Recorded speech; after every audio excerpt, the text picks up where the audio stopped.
Shalom, shalom, shalom, peuple de Dieu, les enfants de la guerre. Zambe a Pambola Bino, bien-aimé, Bozolanda Bino Moko, Nyonso Tozoloba, sur la puissance du Saint-Esprit. Alors, Lelo Naye, pour Nathan Moulaïté, juste collecte moi quelques témoignages pour nous sabino bien-aimé, que tant ou balobelaka Saint-Esprit, Saint-Esprit a obligé à se manifester. Pour mon séminaire autobandi bien-aimé, il y a de cela quelques jours. Mais Saint-Esprit a se manifester, alors Bolimbi sanga bien-aimé, puisque na qui précaution, il y a que témoignage, nyonso bazo benga biso mokolo na mokolote, mais na kaka mi balé bien-aimé, au bandeko bandibangi ke na ko enregistré yango, yango na bien-aimé na lingina l'excelabino, pour na kotal selabino que Saint-Esprit a réel. Et quand on parle de lui, il se manifeste puissamment.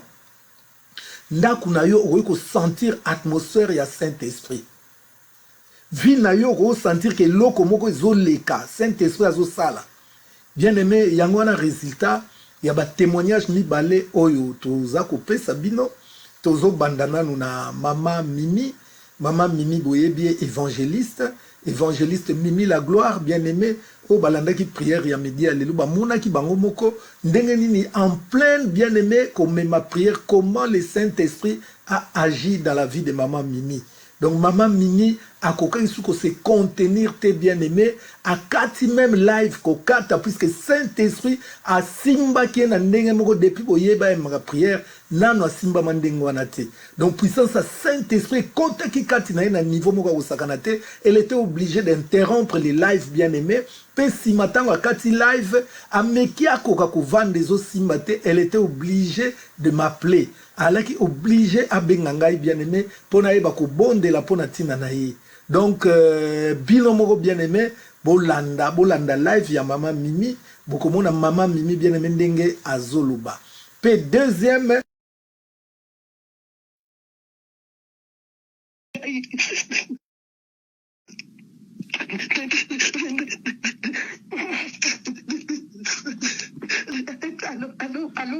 Allô, Nazoyo Kaoumimi la gloire.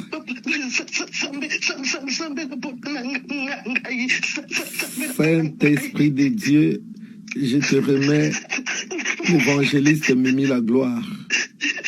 Elle est ton instrument. Fais d'elle ce que tu veux maintenant au nom de Jésus-Christ.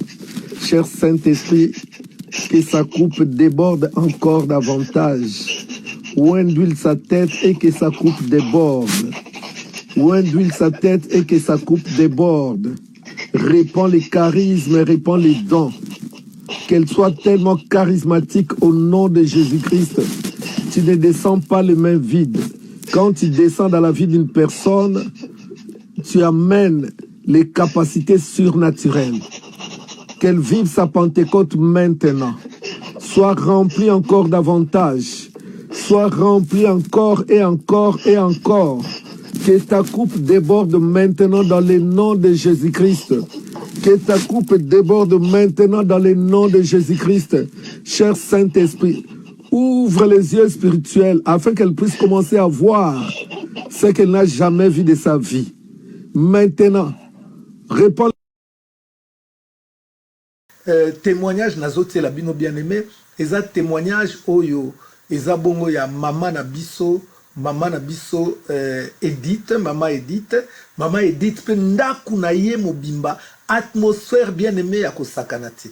Donc Saint-Esprit a koti na kati ya ndaku au point où moi na ye ya mwasi soki ya 7-8 ans, bien-aimé ala qui saisi par la puissance du Saint-Esprit, moi na komi ko yemba na munoko sika koloba munoko sika, yemko mama pe ko yemba munoko sika koloba munoko sika, pe moi na bango bébé oyo azame na 2 ans bien-aimé, bébé oyo azo beta maboko à chaque fois bazo vanda na ndako bazo sambela, bébé azo kota na dimension ya Saint-Esprit, alors maman elekeli vraiment l'obité, Nzambe aza réel, bien-aimé, ozoyo kango na sango metala ndako atmosphère, moi na soki ya 7 28 ans ndenge azoloba monoko ya sika azoyemba azokumisa nzambe kopesa ye bakombo ne nyonso ya lokumu. Tu es Jéhovah Rapha, tu es Jéhovah Shalom, tu es Jéhovah Tsidkenu, tu es le Dieu sans pareil. Moi nazo adorer lokola mokolo bien aimé et alaki kokamusa na mama ye moko mama ivre du Saint-Esprit.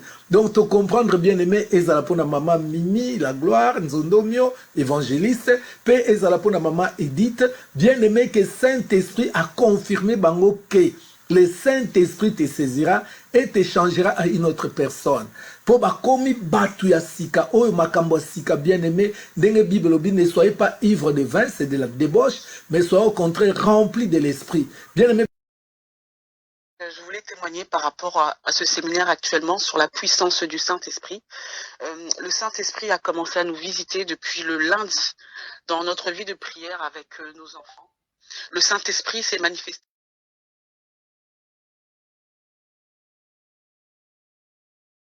puissamment pendant que je prie avec mes enfants. J'ai commencé à chanter en langue pendant que mes enfants, ma plus grande fille, applaudissait le Seigneur, disait que le Seigneur est sauveur, qu'il est glorieux. Elle demandait plus de toi Jésus, plus de toi dans la maison. Même mon enfant, le bébé aussi acclamait. Et depuis lundi, notre vie de prière familiale est montée en puissance grâce au Saint-Esprit. Donc je bénis le pasteur Miko Bachika, je bénis le Seigneur pour ce témoignage, pour ce qu'il fait dans notre vie, pour la présence également du Saint-Esprit dans notre maison. Amen. Amen. Bomoni pe ba image mususu bozomona wana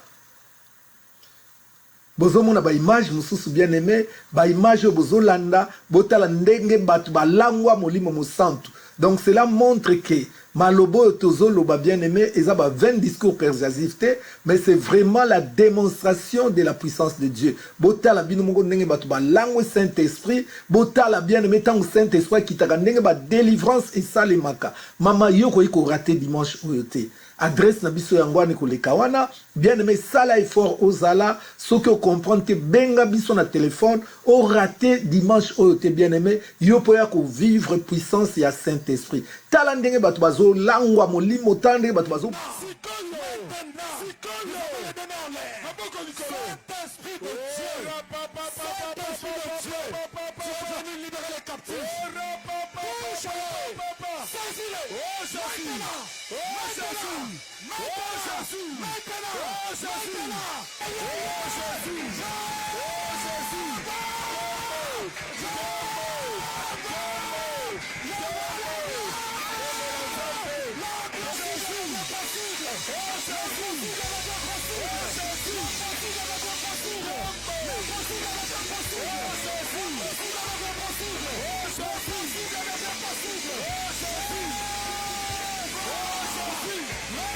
banana mabele tala ndenge Saint-Esprit azo kangola batu tala ndenge Saint-Esprit azo pesa batu badon bien aimé yoko yoko zanga ndenge nini.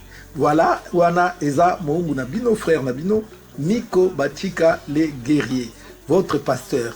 Que Dieu vous bénisse bien aimé. Bon continuez l'ambiance à Saint-Esprit. Rendez-vous dimanche na 13h. Dimanche na 13h kuna na Épinay Viltaneuse. Bien aimé tozangate tozalabongo ebele. Que notre Dieu vous bénisse. C'était votre pasteur Miko Bachika les guerriers.